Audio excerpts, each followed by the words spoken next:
Feeling better? A little bit better, although I seem to have backslid today. Backslid? Backslid today. Sliding on your back? My throat, mainly. Sliding on your throat? Good trick. It's very painful.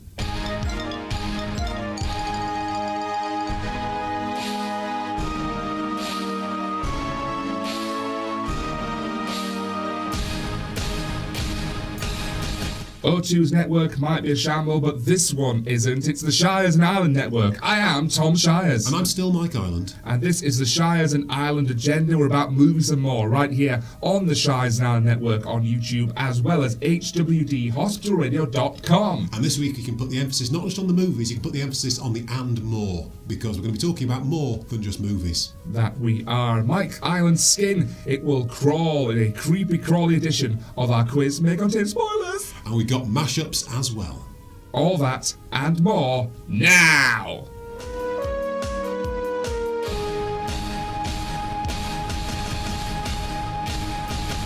There can only be one, but it seems there isn't just one. There's 2, 3, 4, 5, 6, so don't call it the one because you're a liar, potentially, allegedly.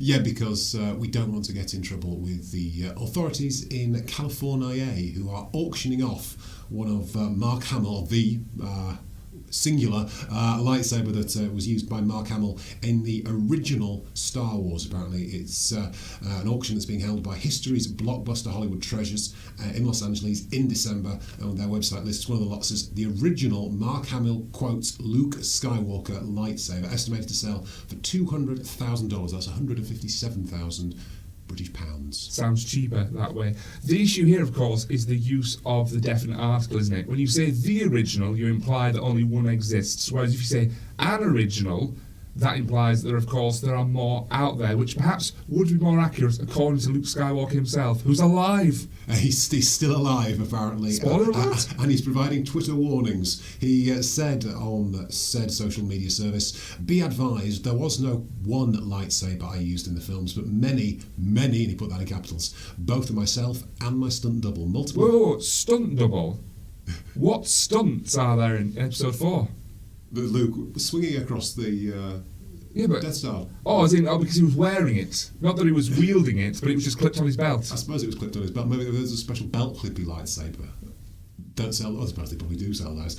Multiple duplicate backup props are commonplace during production. When the hand ridges were cutting my hands, they even made a few with soft sponge ridges, which sounds delightful and delicious. It does. The hilt does have those kind of thick black lines on the bottom, doesn't it? Which it's horrible to think that he was holding it. It was effectively eroding his hands. Very much so. He ends his tweet with the hashtag buyer beware. It's understood from Roger Christian, though, who won the Academy Award for production design for the original Star Wars, that the lightsaber being sold is an original. He stressed there are 5 originals. So it is an original as opposed to the original. There are 5 originals I handmade myself, and this is one of them. It is real. I've got the Oscar to prove it. He holds it next to the hilt, and then suddenly the magic happens. The magic happens. He said that the low budget for the film meant that he was putting together lots of different elements in order to make props, meaning all lightsabers are unique. He wasn't casting them, literally in a press or what have you. He was having to just stick it on with glue. Yes, but that therefore means there isn't one lightsaber, does it? So therefore, how should they advertise this? Oh, is the original one that looks like that? In that scene, but it might look slightly different if you zoom in extra close in another scene. Would you be interested in purchasing such a piece of memorabilia? Well, given that I do have £157,000 sitting around, am I going to spend it on that? I'll probably just buy one from Forbidden Planet and spend the money on something else. Maybe a boat.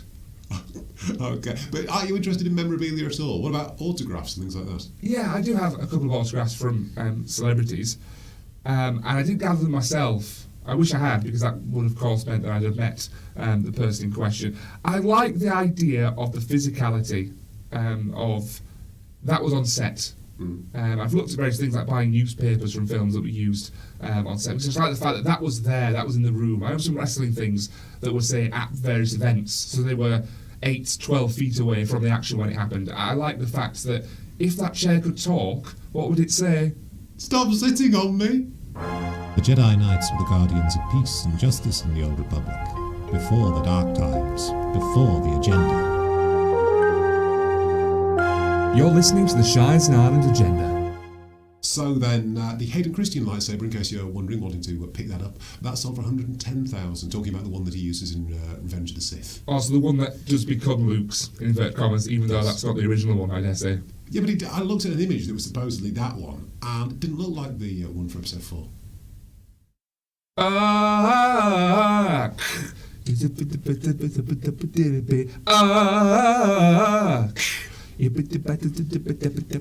think what Mr. Shires is doing is The Greatest Showman. Either that, or we need to get some medical people involved. No, I think actually probably doing that costing the show money. I should probably stop. Yes, because while the film has been the surprise hit of the year and has obviously been doing great guns in terms of its soundtrack as well, there has been mounting speculation, or am I over-egging it, to say that there may be a sequel in the offing. And one person who would surely be required if they were going to tell the rest of P.T. Barnum's life story. Which is what? Well, how long he had left after the end of the film, or what? Well, what did he do next?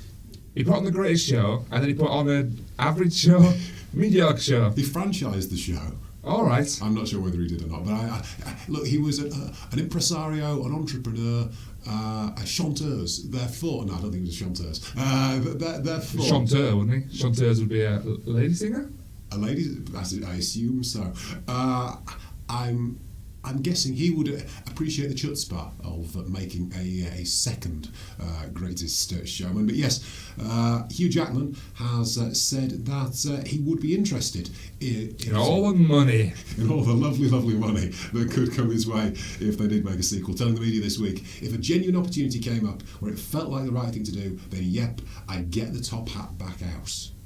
Does he have it? The original one? I don't know whether he do. I don't know. Original. Could be worth quite a bit. Whether it's worth more than Anakin Skywalker's lightsaber, we'd have to wait and see. He said, however, Jackman, that he isn't sure whether a sequel will happen because the uncertainty at the moment that surrounds the Disney takeover of Fox. And I think nothing to the fact that would it be any good. Well, the people that said the first one wasn't any good. It made a huge amount. No, but actually, the songs are catchy. I think it's got a lot of positive messages in it. It is a good crowd-pleasing film, and those films never really tend to do very well with the critics anyway. And it's almost like something we'll talk about later on with Holy Trail, and that's Frozen 2. Is that a film anyone wants to see? I mean, they're going to make it, as always with Disney, it's going to make a lot of lovely, lovely cash, but artistically, is the point we made last week, what's the point? Yeah, but as I say, does the fact that P.T. Barnum was known for, initially, starting off with freak shows, and the fact that he was just known as a showman, in a weird way justify it? Yeah, it's the kind of thing he would do. Yeah, very much. To make a quick buck. Yeah. Also worth mentioning, aside from the fact that there's possibly a Broadway musical on its way with Nicole Scherzinger, although, which character would she play? She played I don't know, maybe the Never Enough Lady. Okay. Or she could play the Zendaya character, perhaps, the trapeze artist. Are they really is it It's Barnum's wife, but she's not in it so much, because he ends up cavorting with the Never Enough stage opera singer lady. Okay. Zendaya and Zac Efron get together. So it's almost 3 couples. Barnum his wife, Barnum and the other woman, and Zac and Zendaya. It's some sort of pentagram. Or a triangle with 2 blobs on each end. Corner, rather. Like it. Meanwhile, Jackman himself is preparing for his solo stage tour, which is called The Man, The Music, The Show. It's going to be appearing in the UK, in Manchester in May of next year, Birmingham in May of next year, and early June at London's O2 Arena. I'm not sure what ticket sales are currently doing, but I'm expecting great things from them. Would you like to go and see Hugh Jackman in action? Jackson. I was tempted when I knew that the dates were coming up. But it's train to Manchester. I mean, train to London, definitely not going to happen. Train to Manchester, too much aggro, to be honest. But I love the fact that he wants to do it. I hope that his intentions are purely in his desire to share the music with the world, despite the fact he's already done that. You can buy the DVD, do it any night you want, but you can then pay him probably £50-60 upwards to see it in person. So thank you, Hugh. But he's a stage performer by original training. Oklahoma. Yeah. Was he in Oklahoma? He's in Oklahoma. He's in all kinds of on stage. He's very, very good. Because he was saying also this week that he was had auditioned, I should say, for Moulin Rouge. If he's still auditioning for it, he's a little bit late. Is he going to knock out Come What May? I assume so. I assume he was auditioning for the Ewan McGregor part.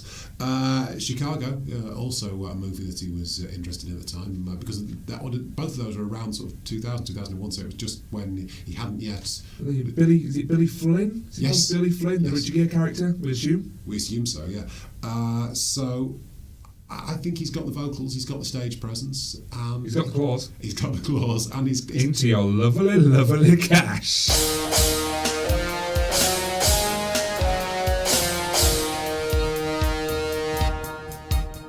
Everyone, of course, knows the most prestigious award in all of film, TV and music is a Shagenda. You don't know what one of those is, you'll find out, but you should probably know already. However, it is award season coming up, and lots of nominations made today, but a bigger announcement about the biggest awards in all of film, the Academy Awards, made as regards the host, and a role and a job that apparently nobody wants. Is it really that bad? Is the pressure that big? I think people talk about it as though it's some sort of poison chalice, whether that is because there's so much that can go wrong in terms of your performance, or whether it just seems to be that whatever they've tried in recent years, the ratings seem to be going down. So do you want to be the guy or gal who gets the gig and records the lowest ever ratings, because it seems to be each year on year, they're falling. It's Kevin Hart that has got it this time. He described it as the opportunity of a lifetime for me as a comedian. Is he funny?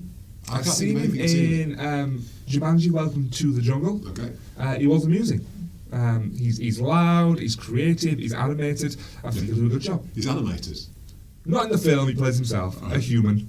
He plays a human. Great work on the part of a human playing a human. It's Jimmy Kimmel that hosted it last year and the year before, and of course that was when Envelope Gate became such a thing, and whether any host would have to deal with anything on the scale of that again, I'm not entirely sure. But is it the sort of gig that you can see why people are turning away from it? Because the fact, in order to attract a younger audience, they've tried riskier comedians, Seth MacFarlane a couple of years ago, and that didn't go especially well. Also tried doing sort of odd stuff with pairing up Anne Hathaway and James Franco, and that didn't work. They've tried safe options, and that hasn't really worked. And in the politicised times that we are living in, especially in the United States, you could come a cropper doing it, and is that perhaps why people are more averse? I think so. I think for me, I would never sit through the ceremony anyway. I'm one of those people that will watch the highlights on YouTube the day after, so you're never going to get my ratings, so to speak. Does Sky still show it live? It used to be a big event on Sky TV where they show the ceremony live on one of their movie channels. It's not something I'm going to stay up for. I'll watch the highlights the day after. So to me, the host is immaterial, but I appreciate as an American institution, it's a big deal. And I think the Academy have a great opportunity to further their work in diversity and inclusivity and make sure that it represents America, the real America. Is there a way of doing all that, though, and actually saying, look, people don't want to watch a 4-hour-long awards show anymore. Let's just pare it right down. We don't need to do that. And yet it still retains the pinnacle of being the Academy Awards. What I would do personally is I would take, let's be honest, the lesser awards, and I would do a pre-show. So effectively I would put those all on a pre-show that maybe you can stick online later and have the main show just be the big awards. So your have a kick-off show and a main show. Your emphasis therefore is on focusing on the glamour to a greater extent and the showbiz aspect and making that the real... Yeah, at the risk of offending certain people and certain awards and having to decide this one's more important. But let's be honest, you're watching for the big, what, big five? Big 5 or 6. Big 6, including score. Very much so for this show. We wish Kevin Hart all the best of luck, but it does seem as though it is going to be some sort of challenge to turn the Oscar ship around. Although we could quickly just touch on the fact that they've tried Popular Movie, and that got such an awful backlash that it sort of shows could they win either way? No, they can't. Let's talk about the people who could potentially win Golden Globes, with Lady Gaga getting a nomination for Best Actress at the Golden Globes. She's a revelation, apparently. Is she? She is. Very much so. Piece of prophecy from on high. Bradley Cooper also nominated for his direction of A Star Is Born and his performance as the male lead. Olivia Colman, of course, British representative, for Best Actress for The Favourite, along with Rachel Weisz and Emma Stone. So I'm not entirely I'm not sure about the favourite. I've seen some stills from it. It looks like a very peculiar film. It's a retelling of the relationship primarily between Sarah Churchill and Queen Anne, and also another favourite played by Emma Stone in this particular film, who's sort of working her way up to try and usurp the place as being the power behind the throne. It looks dark and twisty. But apparently performances are wonderful, seemingly why it's recognised. Rosamund Pike, actress with Bond connection, of course, nominated for Best Actress in a Film Drama alongside Lady Gaga for her role in A Private War. It's going to be Coleman up against Emily Blunt, who's nominated for Best Actress in a Film, Musical or Comedy with her role in Mary Poppins Returns. Seems still, I've seen more and more clips since the teaser, and she does seem quite harsh. I keep coming back to this, that she doesn't seem very lovable and endearing. I just wouldn't want to hang around with that Mary Poppins. I quickly want to touch on the fact that has Mary Poppins Returns been cinematically released yet anywhere? Certainly not here. I think it comes out almost around Christmas, doesn't it? 21st, something like that. So do they have different ways of recognising that, or does it have some kind of sneak release that Spielberg won't be happy anyway? He really won't. Claire Foy up for the Best Supporting Actress award alongside Rachel Weisz for the Neil Armstrong biopic First Man, as is Richard See? Nominated for awards, doubters. As is Richard E. Grant for literary comedy Can You Ever Forgive Me? Richard E. Grant up for a Golden Globe. The Scarlet Pimpernel himself. The Scarlet Pimpernel.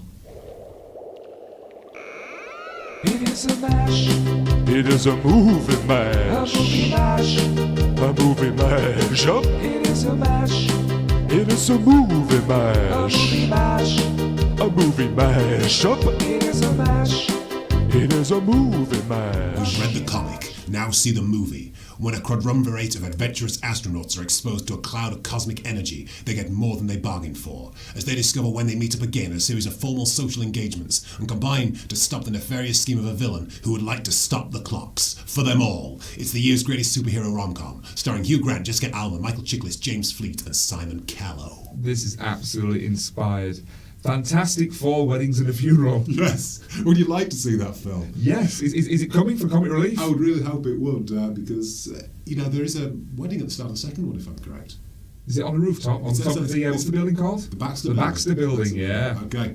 Moving on to film number 2. From visionary director Ang Lee comes this 1990s reworking of a classic British literary horror story. 3 sisters in Regency-era England must deal with their sudden destitution and reduced social status. But while the 2 eldest clash over their differing personalities and desire to find husbands, the youngest works with a mysterious American psychologist to understand the strange apparitions that are troubling her. Starring Emma Thompson, Alan Rickman, Bruce Willis, Hugh Grant, Kate Winslet, and Emily Francois, nominated for multiple Academy Awards. I was struggling at the start because it sounded like every period drama ever. The Sixth Sense and Sensibility. Which again, I think is a good film. Jane Austen's The Sixth Sense and Sensibility. And let's move on to John Sturges directs the greatest musical of them all, with barn dances and shootouts aplenty. When between 5 and 10 desperados are hired to protect a small Oregon town from bandits, little did they expect to be both kidnapped and find love among a family of backwoodsmen.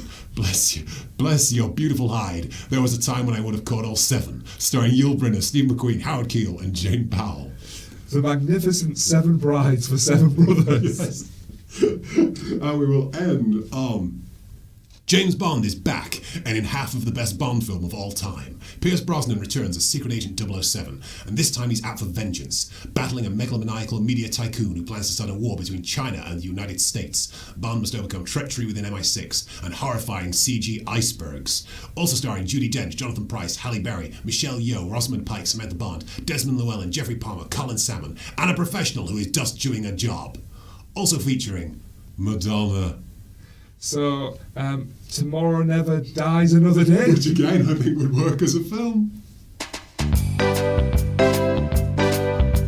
It's round, it's purple, it shows you what to view. It's Mike's Big W. It was funny, and genuinely funny. People laughed, well, person laughed. Last week, because I was in the house where Mrs. Shires was listening to the show, and on the show I said, after the jingle we've just heard, or Mrs. Shires will be singing along in the kitchen. It wasn't true because we were listening in the living room. But it's true, she was singing along, and how we laughed. We most definitely. So it's probably just happened again now. I hope that we have provided necessary merriment, which I think should be the tagline for the show, really. Yeah, and I wasn't listening to myself out of choice. It was being forced upon me. Mrs. Shires was catching up. She was a few episodes behind. She's now up to date. Very much looking forward to hearing this one. Okay, then. I hope we can offer up a good selection of movie options for Freeview Film of the Week. Yeah. He's not going to do it. He's going to do it and throw it in at some point just to throw me off. So I will start by quickly mentioning later on in the show, Disney's 101 Dalmatians may well come up as a topic. It is on Channel 5 on Sunday at 5 to 2 in the afternoon. Animated? It is, no, it is the, I was going to say Meryl Streep. It's not Glenn Meryl Streep. Close. Glenn Close. It's the poor man's Meryl Streep. That's on Channel 5 on Sunday. On Sunday on Channel 4. Channel 5, by the way. On Sunday on Channel 4. Channel 4. Starting off with Father Christmas at 4:05 p.m. That is the Raymond Briggs Father Christmas, which was on in our house earlier on today, no less. It's a run of Raymond Briggs adaptations. Not Fungus the Bogeyman, that's all, is it? No. Father Christmas, followed by The Snowman, followed by The Snowman and the Snow Dog. Nice. Followed by Home Alone. So, he did that one, did he? No, I was going to say followed by Home Alone. So, yeah. Preview Film of the Week. If you want to get your Christmas fix, Channel 4 is offering this Sunday afternoon from 4:05 p.m. right through until... How long's Home Alone? I bet it's going on 2 hours. It's quite long for a kids' film. So I'm guessing Chris Columbus specialises in long kids' films. So I'm guessing about until 7:30 on Channel 4 on Sunday. Channel 4. Moving on then to our proper selection, but not really counting Christmas films as Freeview Film of the What? Week. Bridget Jones's Diary.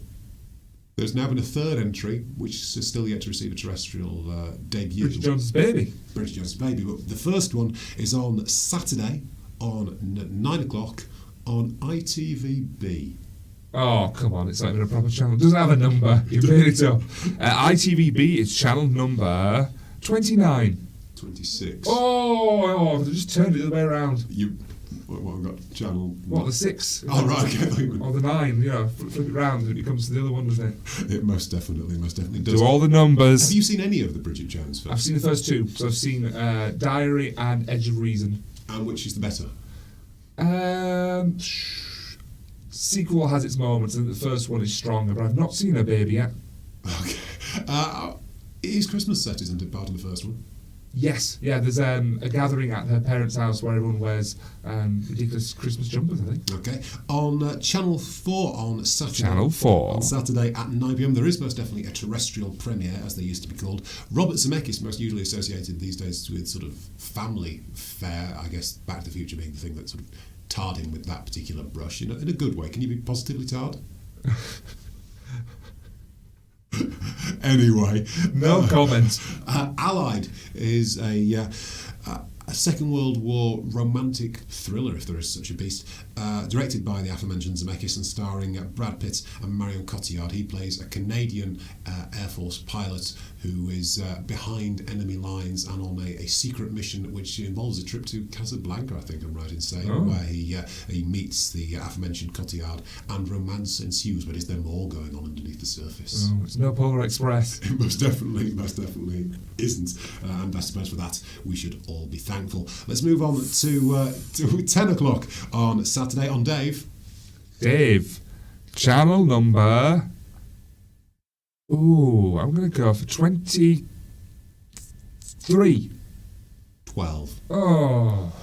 Casino, which is one of those Martin Scorsese films that perhaps gets passed by when people focus on like some Mean Streets and Raging Bull and then latter day Scorsese, but Casino was very well acclaimed when it came out back in the mid-1990s, starring of course perennial Royal Armouries visitor Robert De Niro, Sharon Stone and Joe Pesci as well. So if you want to get your Pesci fix but you're too old to watch Home Alone, make sure you watch Casino on Dave. I bet he swears more in that than he does in Home Alone. Do you think so? He comes pretty close, doesn't he, a couple of times in Home Alone. Moving on to Sunday, and who do you think of when you think of Dr. Dolittle? Do you think of Rex Harrison, or do you Eddie Murphy all the way? Well, it's Rex Harrison that's on Film 4 at 11 a.m. on And Chief Sunday. Wiggum. Does he play B Sharp's episode, he auditions to get back into the band. Dr. Doodle is Chief Wiggum. He jumps out the window. Do you remember? I remember this jumping out the window, but I don't Yeah. remember that was what he was auditioning to. So yeah, it's Richard Attenborough as well who provides a stellar service alongside the aforementioned Harrison in the 1967 film that sort of marked a period of decline in the beginning of family musicals because everyone wanted to get on the back of that Mary Poppins bandwagon, and Dr. Dolittle was the one that tried and failed. It'd be a carousel horse if anything, wouldn't it? But it could pull a bandwagon. It does have a Christmas association for me, actually, because I don't know whether I mentioned this before. Back when I was about 7 or 8, I got a portable television, one of these small handheld televisions. Oh, yeah, with a big aerial. With a massive aerial. Nice. And Dr. Dolittle was on ITV on Christmas Day back that particular year, and it was the first thing I watched in the car on the way to my family, I think it was my uncle's that I was going to that day, and watched it in the car for about 5 minutes. Television never worked again. Freeview Film of the Week, everybody. This week is on Sunday on Film 4 at 2 p.m. Film 4. Now, does this have a 4 in it or not? 14. 15. Oh! It's Krull. Really? Again, it's got positive memories for me being on Sunday afternoons. It's a poor man's Masters of the Universe. Oh, I think it's... I like the fact that they don't really go into great detail about how the magic works or the fact that everyone's got some sort of magical power. It's just that's how things are on Planet Krull. Also, it's a weird mix of sorcery and spacefaring, and I think if things had gone differently, may well have been getting episode 10 of Krull. Yeah, yeah, yeah, yeah. Oh! Everyone's at it. You don't have to be beautiful. What was the first thing you did? It's a great show. Was a great show, man. Was that the greatest show? Hugh Jackman says some stuff, but I don't know the lyrics. Oh, but it sounds so cool when he holds his hat like this. Yeah. You had to be there. And Yeah. clearly a lot of people were, obviously. So why are we talking about The Greatest Showman? We're talking about the fact that The Greatest Showman... You don't have to be beautiful. a very small, very high-pitched man, apparently. Because That was him. it was because The Greatest... Millions. The Greatest Showman has recouped so much money, and Bohemian Rhapsody is doing ever so well at the moment. Mamma mia. Mamma Mia to boot. Well, Universal Pictures are looking to cash in again on a musical, but this time they're going with the music of Prince. So I can't believe it's not been done before. We've seen so many jukebox musicals. There's been Spice Girls one, Take That one. Did you say Spartacus one? No, Spice Girls. Because I think Spartacus the musical has got some legs. I am Spartacus and all the other hits. But yes, Universal Pictures acquiring the rights to a number of classic songs from Prince's back catalogue, developing, as Mamma Mia sort of Tom hinted at, an original musical based on plot lines could be inspired by taken from the songs. So really it's more inspired by Mamma Mia, the West End production, anything else. So there's a girl in a raspberry beret standing in the purple rain, and she's the most beautiful girl in the world. It writes itself, my gal. It writes itself. Do you think the fact that... You don't have to be... Do you think... It's like Kenny Everett doing an impression. Do you think... You've got the beard. Have to pass it over. Do you think that the fact that there already is Purple Rain could actually... There is. No. As the Met Office issued a warning. The 1984 Academy... I've heard of Yellow Snow, but never Purple Rain. The Academy Award You winning don't have to... Purple Rain Sorry, Mike's trying to present the show here. could actually negatively impact the film, because that was, in a way, a film that was based around the music and, to be fair, Prince's own life story. You're always going to be compared to that, aren't you? There wasn't a previous ABBA musical for Mamma Mia to be compared to. No, I think with a lot of these things, whilst if they make a good story, great, it's very much a case of how we get to the next song, how we get to the next set piece. So narratively, it doesn't have to be that strong because it's been sold on account of the music. Different with the likes of Bohemian Rhapsody because that's an actual story about an actual band, whereas Mamma Mia, it's a case of, right, we've got these songs and we need to connect the dots. Okay. How can we do it in the most creative and believable way possible? I'm going to make a confession. I don't know a huge amount about Prince's music or... Trust! or Party man! Party man! other than Bat Dance. By the way, they're not going to get the rights to that, are they? Sure. Oh, I hope so. Is there the international appeal for a Prince musical in the way that... I think he sold records all around the world, Mike. I'm not denying that he's a big seller, but has he got the legacy in the way that ABBA and Queen, ironically, given that they were regarded as ridiculously uncool for a very long time, have now come back and got a current currency? Whereas has Prince actually just been too credible? Oh, as in people will maybe turn their nose up at it because it's a bastardisation of great music rather than good use of naff music. That wasn't what I was thinking, but it's a great point. Follow it up. No! 5, 4, 3, 2, 1, 0.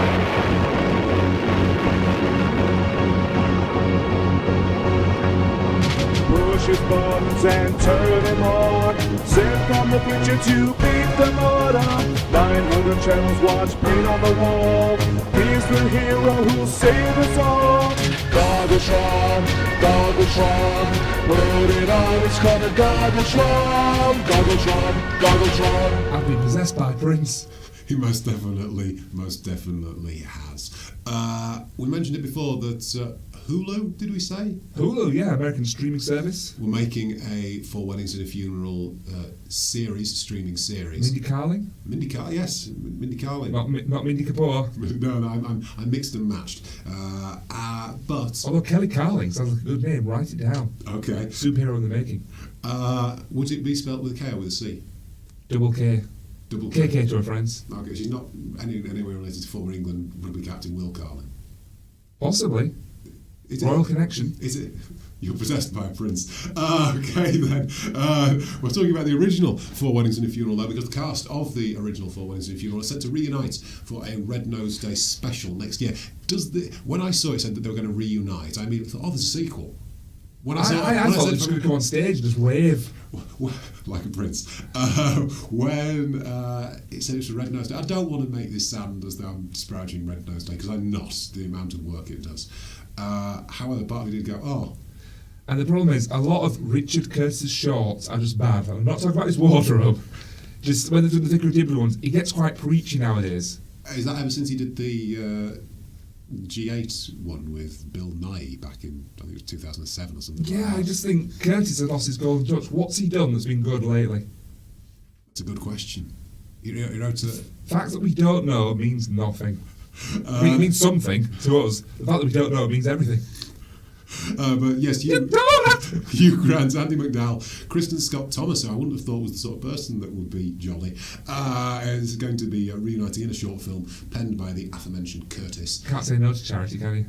One Red Nose Day and a wedding following the same characters as the 1994 film more than 2 decades later. Curtis revealed we're definitely all older, I suspect no wiser. It's been really enjoyable working out what's happened to all the characters. Also going to be featuring John Hannah, Rowan Atkinson, James Fleet, David Haig, Mike Newell, the director's coming back. I don't know whether it's Simon Callow coming back in some capacity or other. Maybe. They might put in an appearance. Ooh.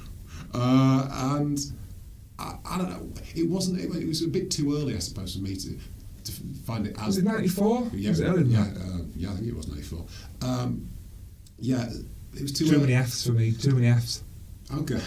There's like 50 Fs in the Well, I first. think, well, sequence, it was isn't there? 1994, you were 9 as well, so there certainly were.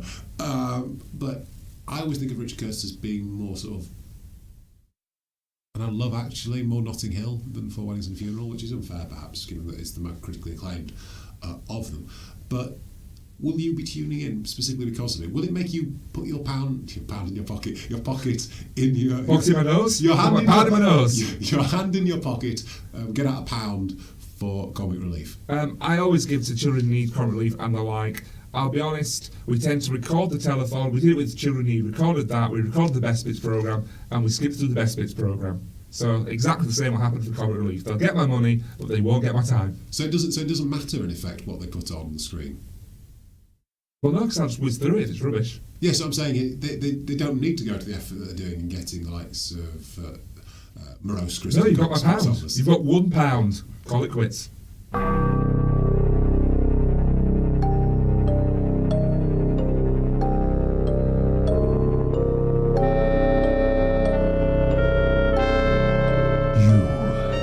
are my number one agenda.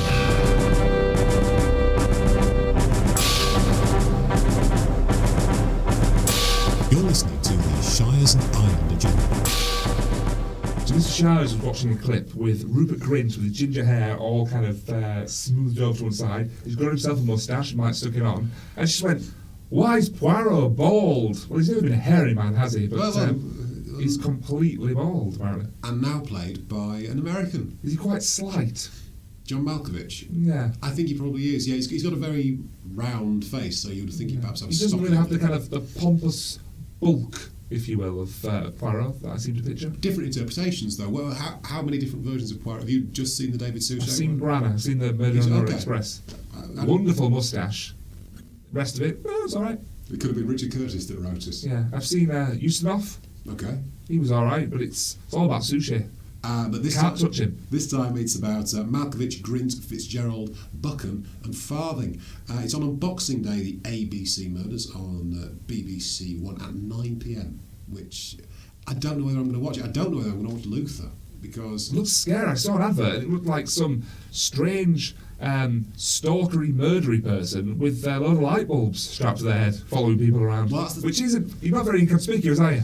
Not very festive. Well, I suppose light bulbs are quite festive. Yeah. If you're hiding in a Christmas tree, you'll be all right. You'll have the element of surprise. But if you're just walking into a dark room, they're going to see you coming. That's on New Year's Day at 9 p.m. And as I say, I watched the first couple of series of Luther and really enjoyed it, but I thought it went very much off the boil after that. Idris Elba, of course, is a charismatic, compelling personality, but I just think the stories just went far too far. Les Miserables. Are you interested in watching Les Miserables without Hugh Jackman and Russell Crowe singing? Oh, it's the non-musical. It's the non-musical. It's the dramatic version that's on telly. In a word, no. Sunday, 30th December. Don't even say it, Mike. Don't say it. At 9 p.m. It's got Dominic West playing Hugh Jackman, David Oyelowo playing Russell Crowe, Lily Collins as... Anne Hathaway?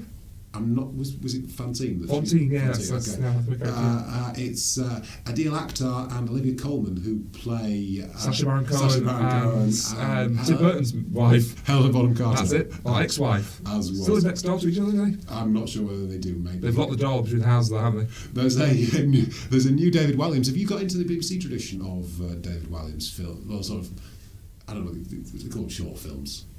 I saw they did the Roald Dahl revolting things. Was that last Christmas or the Christmas before? I always watch like Stickman, Gruffalo, that kind of thing, Bear Hunt. But no love for Williams. Okay, well that's on Boxing Day again at 7:30. You've also got, of course, the return. Which one is it? This time it is The Midnight Gang. Oh, okay. I'm not sure what the plot involves. Last year it was the Grandpa's Great Escape. You've also got the return of the likes of Doctor Who on New Year's Day this year. I thought you were doing the theme then. No, I haven't given a Doctor Who update actually during this series. Not really enjoying it. However, the music I think is very good. It's got the best reworking of the opening and closing credits. I particularly like the one for Demons of the Punjab when it used Indian music, an Indian version of the closing theme. It was very beautiful. Also, Call the Midwife back on Christmas Day, which I just don't watch. Oh, you should. It's nice, heartwarming stuff. Upset. If they get the balance right, you are moved to tears of both kinds. All right, okay. So they are the sort of highlights, as it were, in terms of drama for this Christmas. Give me my movies, Mike. Movies. You generally want the Christmas movies. Okay, well, I can tell you that I'll be able to get it in a moment. You see, Insert edit. Well, we could insert an edit, but I just want to see you struggle. Carry on now. I'm waiting for said service to. But I can talk about entertainment. Do you want entertainment instead? No, movies. You don't have to be movies. You're not. I've done my neck again. Is that a perennial problem? Legit. Ow. This is what happens when you are inhabited by... It's karma if you believe in such things. By a prince. It is proving to be a bit of a challenge, Tom, to let you know what films are on over the Christmas period. Anyway, it would kind of spoil my own surprise. Do you want to do a quiz? I want to do a quiz. Let's do a quiz.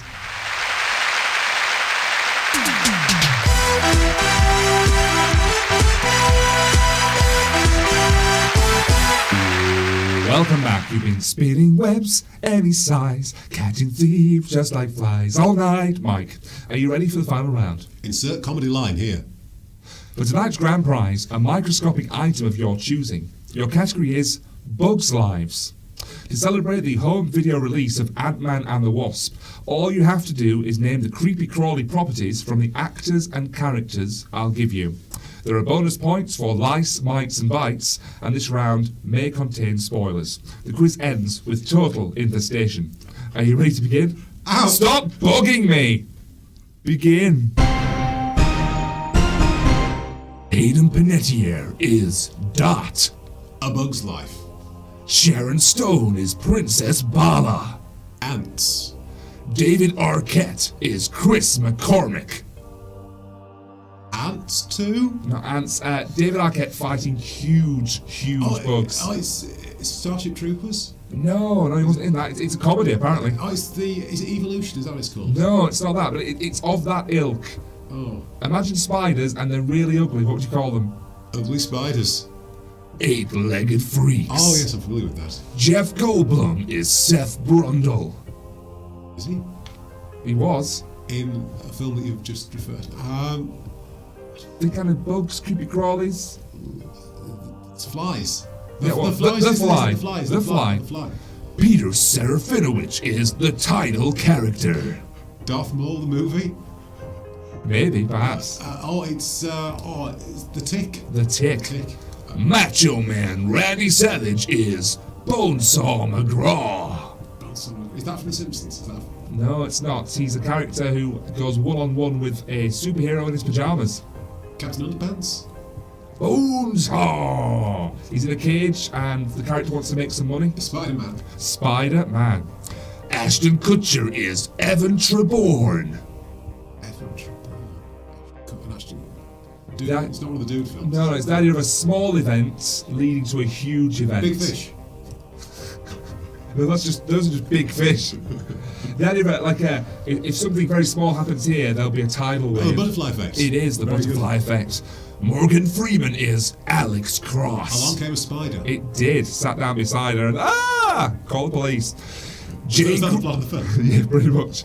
Jay Griffiths is Ross Henderson. Ross Henderson. No, it's the BBC drama, high tech. Before Bugs. spooks, it Bugs, was genuinely Bugs. Bugs. The Roy, better version. Roy Kinnear is Algernon. Algernon. Imagine kind of a fantastic group that are then thrown into some kind Mystery of Man. strange cult. Is it the Mystery Man? No, strange cult things. It's all about a ring. The Ring. Well, there's a strange cult, and they want to get the ring from one of the fantastic. Girl in Spider's Web. No, there's a fabulous band. The Fabulous Baker Boys. They're fab. The band's The fab. Beatles. The Beatles. They've got a ring, and help. people want to get off them. Yeah, well, yeah, you need it, but yeah, help the Beatles. Jane Leaves is Mrs. Ladybug. Mrs. Ladybug. Jane Leaves from Frasier. She's the voice. She doesn't appear, but she is Mrs. Ladybug. James and the Giant Peach. James the Giant Peach. Dakota Fanning is Fern Arable. Oh, it's Charlotte's Web. Yes. Richard Gere is John Klein. Richard Gere. Bug in the dust. Small town that's plagued by mysterious appearances of a flying creature of sorts. I think Richard Gere was in Butterfly Effect. No. The Mothman Prophecies. Mothman. Oh, wow! Wow! I pulled that out of nowhere. Martin Sokas is Poggle the Lesser. Borrowers? No, he's an insect leader. There's a big fight on a rocky planet with loads of bugs and guys in white suits. Guys in white suits. Martian. Something to do with Mars. Ghosts of Mars. No, it's a kind of Mars-type planet, but they're in an arena to start with, and then all the guys... Jim Carter. And then all the guys arrive in the spaceships, and then the big fight begins. There are walkers, and things being zapped, and huge balls flying into space. It's not Phantom Menace. No, the next one. The Attack of the Clones. Yes. Martin Sarkas was in that. I didn't know that. Yeah, he's the voice of Poggle the Lesser. Which was he? He's the leader of the Geonosians. He's the... That's an impression. Denise Richards is Lieutenant Carmen Ibanez. Starship Troopers. And Billy Forrester is Flabber. Is who? Flabber. Not Flabber. Flabber. Not Flubber. Flabber. I have no idea. Alright, if a poor man's... Fungal in the rainforest. No. The fungal in the last rainforest. If a poor man's Power Rangers is VR Troopers, what's a poor man's VR Troopers? Oh, it's Big Bad Beetleborgs. It's a nicely sized good win!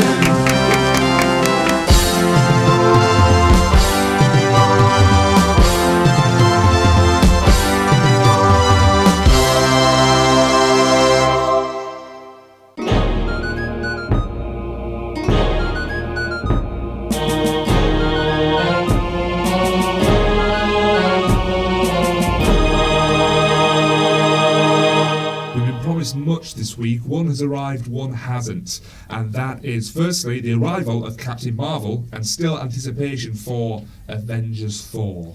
Now, Captain Marvel's trailer I haven't seen. Obviously, I haven't seen Avengers. We've never seen the original one with the blockbuster I haven't seen landing. the original, no, because I don't want to see any of the trailers for Marvel films that are too far down the line because I'm so far behind. I don't want to. What was the last one you saw? Ultron. Oh, okay. So yeah, I've got about 8 to catch up on, so yeah, I'm going to be a while yet. But from all the responses that I've seen to the new Captain Marvel trailer, very, very positive indeed. Yes, and I was confused a little bit by the first one because narratively you weren't too sure where Carol Danvers had been or what she actually was. But you met Sinestro yet? No. She spent a bit more time with Jude Law. Okay. And a lot of time with Samuel L. Jackson, who once again, as young Samuel L. Jackson, looks fantastic.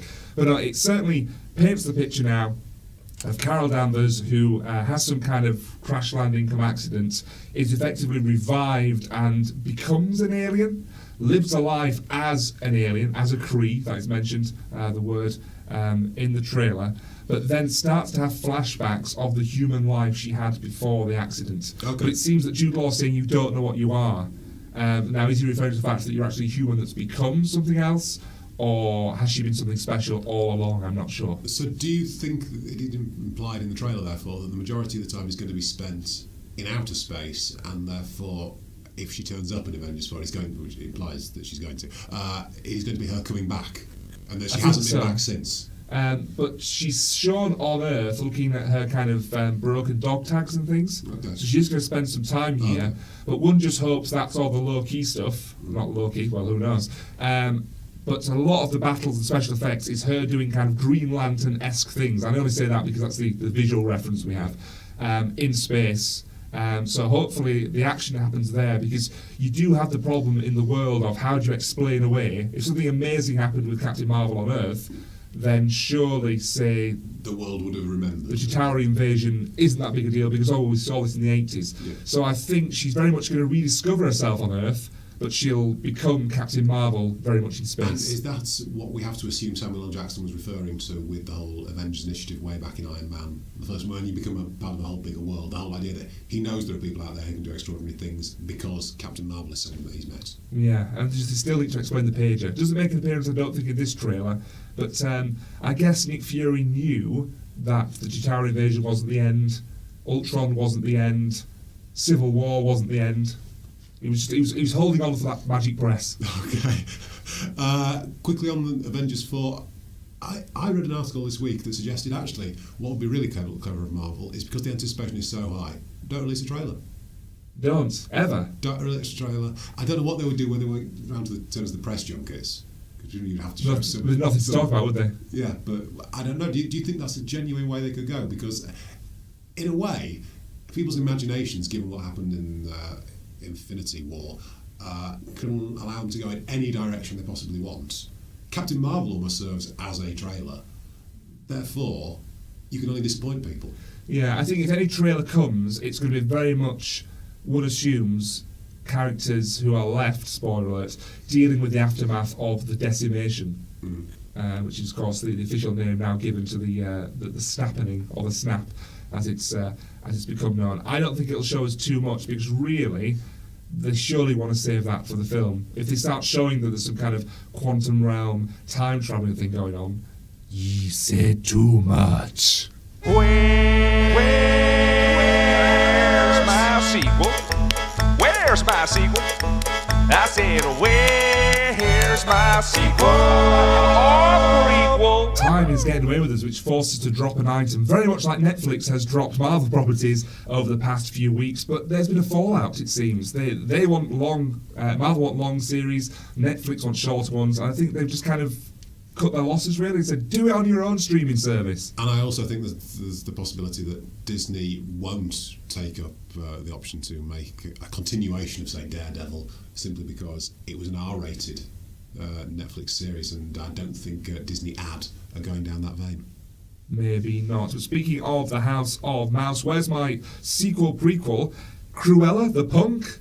Yeah, we've been hearing for a while now about the fact that Disney are working on a new version of a backstory for Cruella de Vil. And it sounds, well, we knew for a while as well that Emma Stone was who they wanted to play the young scion of the House of de Vil. Well, now it sounds that Craig Gillespie, who directed I, Tonya, which of course starred Margot Robbie as Tonya Harding, the controversial figure skater from the 1980s, well, he's almost certain to sign on the line to direct Emma Stone in a period piece set in the early 80s. So does that mean it's... we can go overboard with this, but is it in continuity with the Glenn Close series then? Maybe, but aren't they all kind of all old school? I'm pretty sure that even that remake is it in the modern times? Yeah, because he's a video game designer. Oh, you see, because I can still picture Mark Williams, and he looks like he's from the olden days. He's one of the two. So I think some of the costumes were definitely done to evoke the original animated version. I've got all my hands up. I've seen the animated 101, Yeah. but I've not seen either of the live action ones. You haven't seen Mr. Fantastic in the second one? No, but it's on Channel 5 on... No, the first one is on Channel 5 on Sunday afternoon. So yes, you can get your fill of, I think it's Jolie Richardson and who's the one opposite Jim Carrey in Dumb and Dumber? I want to say Jeff Daniels. It is, yes, Jeff Daniels. But yeah, it's a film that's happening, but I am sort of surprised that a Cruella de Vil origin story is a thing. Yeah, because Maleficent makes sense because of the magical world, whereas is it going to be that Cruella's misunderstood? She was bitten by a Dalmatian once, and that's why she wants to make a coat out of them. Oh, I feel bad for. But yeah, that is a weird sort of way the film is going to have to end, with the idea that we're going to have to sympathise up until that point with a character that wants to kill puppies. It's a challenge for the likes of Eileen Brosh McKenna, the author of Devil Wears Prada, and also Kelly Marcelli, who wrote Saving Mr. Banks. So, they've got some props, as I think the young people might say. I'm a real boy! Because Tom Hanks is also in early talks to play Geppetto in the Disney live-action adaptation of Pinocchio. Is he about the perfect person you could cast? In the same way as I always thought Kevin Costner was the perfect Pa Kent. Didn't work out that way.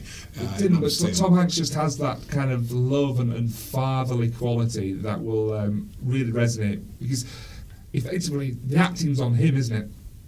Because he's going to be interacting with either a physical piece of wood or just something with some green dots on. Yeah. So therefore, you have to get the most kind of proficient and talented actor to be able to sell the reality of Pinocchio. So, well, you can't do any better, I think. Are there too many kindly father figures that Tom Hanks hasn't played? I think so. He did a good Walt Disney. Like I say, Saving Mr. Banks, I've already mentioned it. Well worth your time. And speaking of Disney, Christopher Robin is something that we spoke about briefly off air. The idea of a character who's aged and revisiting, or is indeed revisited by their childhood favourites. I was trying to think of other films. Hook, in the same way that Peter Pan grew up, revisited Neverland. It seems that Anne Hathaway may be going back to her roots. Yes, because inevitably, given that studios want franchises, Warner Brothers are looking at a live-action Sesame Street film, and Anne Hathaway is in early talks to take on a role playing the part of Sally, which coincidentally was the name of the girl in the very first edition of the popular children's series all about a diverse community in New York made up of humans and...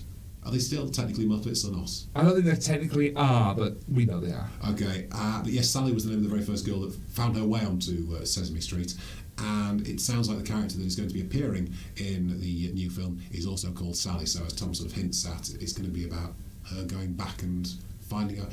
Have they fallen on hard times and just help them raise some money to save the street because it's going to be bulldozed? It's going to be Batteries Not Included meets the Muppets.